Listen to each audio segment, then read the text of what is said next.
You're listening to Drinks and a Movie with your host, Rudy. Spoiler alert. Rolling. Yeah, welcome to Drinks and a Movie podcast, everybody. Thanks for tuning in. I've got another new episode here. I'm going to be talking about The Rocketeer from 1991, a kind of, I'd say at this point, obscure Disney film. But yeah, before we jump into the movie here, my drink for this is going to be 1792 Bottled in Bond. I've had a bottle of this for a very, very long time that I have not opened yet, so I just broke the seal. I've been letting it open up for a while. 1792 small batch is one I used to drink somewhat regularly. And now that I think about it, I probably should have included it on my video that I'm editing. I don't know if that video will be out by the time this episode comes out, but I did a video recently on like beginner bourbons for someone just starting a collection, and I probably should have added these in there, but that's okay. So here we go. This is the Bottled in Bond version. So let's read a little bit about it. Straight bourbon from the Barton 1792 distillery. 100 proof, of course. No age statement, but since it is Bottled in Bond, we know that it is at least 4 years old. The mash bill is undisclosed, but they are marketed as high rye bourbons, believed to be in the 15 to 25% rye in the mash bill. So here we go. So on the nose, I mean, I'm actually getting, I used to get like banana on this, but right now I'm getting like a candy grape. Yeah, like a strong candy grape note. Maybe a little bit of a sour note too, almost like a Sour Patch Kid. Interesting. So very fruit forward. Definitely some of the spice, not like rye in particular, but just kind of like a hot spice, maybe an allspice. I've really got to get that nosing kit out again. But yeah, it's hard for me to get anything else out of it other than that. I probably over poured in my glass as well, but that's fine. Yeah, well, here we go for the taste, everybody. 1792 Bottled in Bond. All right, I'm going to go in for the second sip before I really say anything. Here we go. First drink, because this is the first drink of the day. Yeah, so it's okay. The palate's not jumping out to me too much in like an amazing way or anything. I think I get a little bit of that candy grape note, not much. It's more just like it's very alcohol forward. I get a little bit of that flavor. I get more of that spice and that heat, even for being 100 proof for me right now. And maybe it's just the fact it's first drink of the day, but it's coming across really hot, like more alcohol than actual flavor. So maybe we'll see how it opens up a little more over time. And I know in the past I used to get like a banana note off this. I'm not getting that whatsoever right now. It just kind of a very stock bourbon, like without anything being special at the moment besides that little bit of a grape characteristic. But yeah, I mean, yeah, black pepper, a lot of spice. Now some of the sweetness is coming on the back end, especially with that candy grape note. That's probably the strongest component for me. And that is nice. The finish does dissipate kind of quick, but it is getting a little sweeter. So maybe I'll talk about this a little more once I get to the end of this recording. But it's okay. It's not bad. I think these are around $30 to $40, somewhere in that range. I don't remember. It's been a long time since I've bought one. I've had this literally for a couple years at least, and I just never got around to opening it. And I don't order it as bars much these days like I used to a while back, but possibly worth checking out, especially if you like, 1792 small batches would be a good one to check out. You get that 100 proof, but yeah, I guess we'll see how this opens up over time. And I got to say, the color is pretty light. It's definitely more in the kind of yellow color. So, probably, I'm sure, closer to the 4-year-old age. But yeah, here we go, guys. Let's talk The Rocketeer. To some, it was the fulfillment of a dream. To others, it was an instrument of destruction. A creation that could change the course of history. It was stolen from my factory. Where's the package? This is the FBI! What do we tell the president? Tell me exactly why this merchandise is so important to the feds. It's a rocket. A rocket? What? What's the matter? I don't know. There's something under the seat. Oh, my. What do we got here? What are you supposed to do? Is it a bomb or something? No. I wouldn't touch that if I were you.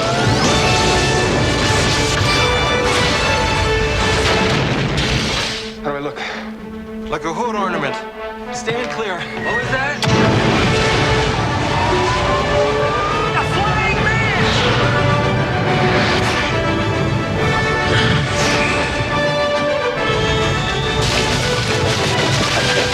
Yeah, go for it.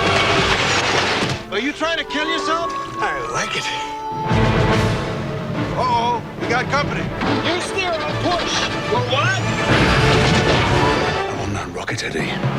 Not next week, not tomorrow. Now. Keep your eyes open for this dame. Jenny's in trouble. They're working for a Nazi agent. With an army equipped with these, you could rule the world. Cliff! You touch one hair on her head, I swear I'll... Shoot him! We've got the girl. The rocket will come to us. I love her, Peeve. Does she know that? She's gonna find out. Let him have him! Hand over the rocket! The Rocketeer. Go get him, kid. So this movie came out in 1991. It was directed by Joe Johnston, who would actually go on to direct Jumanji, which I really love. That's one of the big ones. Captain America, the First Avenger, probably the biggest of his credits. And there's a lot of other good credits as well, but I'll stick with those two. Honey, I Shrunk the Kids as well. Awesome. Yeah, I'll get into that a little more. It stars Billy Campbell, Alan Arkin, and Jennifer Connelly. And, you got Terry O'Quinn, Paul Sorvino. There's a pretty stacked cast in here. I really like Timothy Dalton in this movie. I love Timothy Dalton. He's one of my favorite James Bond actors, so it was cool to see him in this. And just reading the synopsis off IMDb, a young pilot stumbles onto a prototype jetpack that allows him to become a high-flying masked hero. Now, my understanding is that this was based off of like a pulp comic by Dave Stevens of the same name. And yeah, it's funny. I remember like vaguely, I don't really remember, but I remember when I was a kid. I was born in 89. This came out in 91. So when I was like a little kid, I know I saw this, but all I really remembered was I remembered the look, like the jacket and the mask that he wears, the fact that he's in a jetpack. And I remember like the blimp at the end and the guy with the weird face and all that. But that was pretty much it. So even though I saw this when I was super young, this is really kind of the first time I've watched this, and I have to say, everybody, I think this movie holds up well. It's fun. It does get a little bit slow in moments, but for the most part, I really enjoyed it. I love this kind of like retro, 1938 Los Angeles. And we don't get to see that many locations, but when we do, it is pretty awesome. And it's funny that this director would go on to do Captain America, the First Avenger, because since that was also set in that kind of World War II era, it had a certain kind of look, and you can see the connection for sure as far as the aesthetics go. I'm really surprised that Billy Campbell, he plays Cliff Secord, the kind of the lead character, our hero. I'm surprised he didn't get bigger roles after this.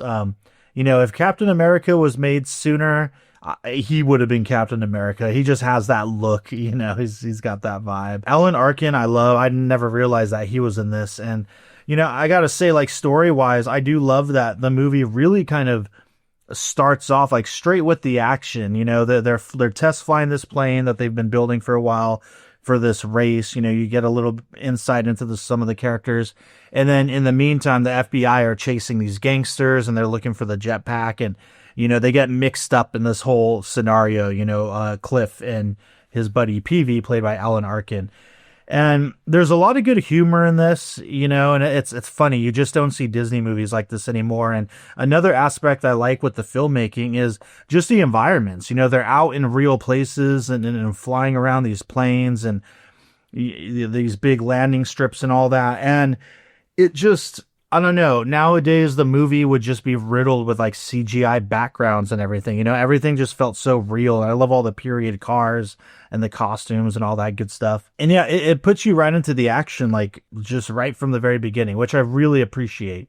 And, for this time period, it's like you've got the gangsters and the FBI and the pilots. And then, the kind of reveal, again, this is going to be a spoiler alert. And I did like this reveal. So let me actually talk about Tim Dalton a little bit. Timothy Dalton plays this actor, this big number 3 in the box office. He says kind of Errol Flynn, swashbuckling type actor from what we see. And he's just great in the movie. He's got so much gravitas just from the get-go. And like I mentioned, he's become one of my favorite James Bonds. He's like top 3 James Bonds for me. I think it's a bummer that he only got the 2 movies, and I think it's interesting that this came out in 91, License to Kill was 1989. So it's kind of crazy to see like someone who played James Bond just a couple years later play like kind of the head villain of a movie. Like imagine if, Roger Moore played a villain just like 2 years after, and maybe he did. I'm not too familiar with his filmography, or Pierce Brosnan just like a year or two after their last James Bond movies. Funny enough, I haven't watched At Earth's End or World's End in a long time, and isn't Pierce Brosnan the head villain in that movie? And I like that Edgar Wright seems to get Pierce Brosnan to be a villain in one of his movies, and then Timothy Dalton was a villain in Hot Fuzz, kind of. But Timothy Dalton just makes such a great bad guy in this film. Like I love him as this actor, and again, the reveal is that he's actually a Nazi spy, which is another kind of interesting layer to this and to the character. That you don't really, I didn't really see that coming. I don't know why he wants the jetpack and all that, but when you find out, it's kind of an interesting, cool little, I don't know if I'd call it a twist, but it's a cool reveal. And Timothy Dalton really sells it, and he just makes a great bad guy. Alan Rickman as Hans Gruber, right? But I can completely see Timothy Dalton playing a villain on like that level. And in all honesty, as crazy as this might be to say, man, Timothy Dalton could have made a really great James Bond villain. He's, well, again, one of my favorite James Bonds, probably the closest to Ian Fleming's writing. He brought a lot to the table, but yeah, he could have been a good Bond villain. And hey, who knows? Maybe if we're lucky, we'll get that in the future in this new iteration of Bond. I would not mind seeing Timothy Dalton being a Bond villain. And, I know that might be some crazy casting, but we've already had crazy casting in the Bond films, throughout history. And I don't think there's anything wrong with bringing him back to be a villain, especially if it's rebooted anyway. But I digress. Enough of the Bond talk. But yeah, this is a film that I feel kind of fell into obscurity. I haven't seen it since I was a little kid. Again, didn't remember much. And I think it holds up very well for the most part in terms of its storytelling, its effects, just the filmmaking in general. I think the characters are all great. The humor is great. And it's a fun ride, and I saw this at a matinee at the New Beverly Cinema just today. It's Saturday, January 17th in the evening as I record this. And I talk about it a lot. I love going there to watch movies. And when I saw that this was on the calendar, because this is one I've been wanting to just randomly, like, I kind of want to see that again. And I came across like one of the posters for it at a poster store. And I was like, yeah, I got to see this movie. So I'm glad that I never got around to it, because now I got to see it on the big screen, 35 millimeter print, of course. And they said that it was one of the original release prints from when it was in theaters, which is pretty cool, right? It always kind of feels like you're almost going back in time when you go to a place like New Bev and you're seeing an original film print. And I got to say, for a print from 1991 that was a release print, because, sometimes those release prints can be pretty worn out because they were running, constantly, but it was a really clean looking print, man. You would think it was a new movie, if I'm being honest. So that's always a fun experience. And I love to see, you get like an old, like a grandfather with like his two grandsons are there, and other parents with their kids, and just a lot of other adults, and everyone's super excited. And you see these parents are like stoked to show this movie to their kids. And I just love that, being in a packed theater with, those kinds of people and like generations of people that, watch movies like this. It's pretty cool. But yeah, it's a fun ride. I mean, I don't know that I have too much more to say about it. Again, it does get slow at some points, but I think it's worth it. It's worth watching and revisiting if you haven't seen it in a long time. It's just a fun kind of, hero movie. We get a finale at kind of Griffith Observatory, and then at the, like, on this blimp, which I think is pretty nonsensical that the blimp would be flying over LA with the big Nazi insignia on it. It doesn't make a whole lot of sense, but hey, I'll take it. Whatever. It's fine. And, I got to talk about the cinematography for a second, too. And I don't remember who shot this movie, but I love this kind of almost warm sepia tone. I mean, sometimes I don't really dig that, but I think it really works in this film. I liked it a lot. And they lean into some of that kind of comic pulp style with some of the shadows. And again, this kind of, maybe they're going for an older Hollywood kind of look. So cinematography by Hiro Narita. Star Trek. So I'm kind of looking through the credits right now. Oh, La Mission with Benjamin Bratt from 2009. Wow, I would have thought. It's interesting where people's careers take them in the film world here. Yeah, cool. No, I mean, I really love the cinematography and everything in this film as well. And, again, great characters. The story is pretty simple, right? They find this jetpack, people are after it, and initially our characters think, oh, we can use this to make money to put on the show, but then they get caught up in like having to outrun the gangsters and the FBI and hide it from them, and now he's got to save this person, so he's getting notoriety as the Rocketeer, this hero, and now he's got to save his girlfriend Jennifer Connelly and all that, and she's great in this too, of course, as always. But yeah, I mean, this is a pretty short episode. I just saw the movie and thought it was worth kind of chatting about, and I think reminding people, because again, I feel like this is a pretty obscure Disney movie that people don't really talk about or speak on. I know I've seen a couple of reviews of it on YouTube, but yeah, for the most part, it's not really dug into. And yeah, so I just thought I'd do a quick kind of solo episode on this to chat about it and let you know my thoughts and tell you that if you come across this, I think it's worth watching. I'm pretty sure it's streaming on Disney Plus. I feel like I've seen it on there, so check it out or rent it, or maybe even pick up a Blu-ray. I might grab this one.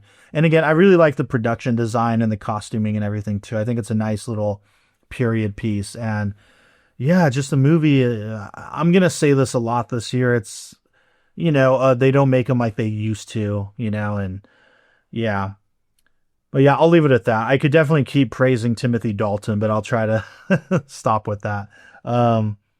But yeah, let me get into the 1792 Bottle and Bond again. So the nose has definitely subsided a little bit. Maybe a little bit of like a cinnamon. Let's get another taster. Yeah, the alcohol is subdued, so you get a little more of that caramel corn.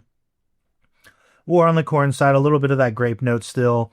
Yeah, I'm sad to say nothing to really write home about. I think it's a good quintessential bourbon. I think it's worth checking out if you're starting with bourbon. It's still good, but I think I've had so many options since then that it just doesn't pop for me as much as it used to, at least not right now. And I definitely poured too much because I need to do another recording after this, and now I'm kind of like, I'm going to have to knock this back. I'm going to see Lord of the Rings, The Two Towers tonight in theaters at AMC. I believe the extended cut, so I got to make sure I'm not too twisted for that, But yeah, that'll be a wrap on this one, everybody. Thanks for listening. And leave a comment on the Instagram, drinks_and_movie. And let me know, have you seen The Rocketeer? What do you think about it? I'd be curious to hear other people's thoughts and if there's anyone that really loves this movie. And yeah, let me know. And with all that being said, thanks for listening. And I'll catch you next time. Cheers. Thank you for listening to the Drinks and a Movie podcast. You can now find us on Instagram at Drinks and a Movie Pod, where we'll be posting photos from all the various films that we discuss. You can also email us at drinksandamoviepod@gmail.com. Please rate, review, and subscribe, and thank you for listening.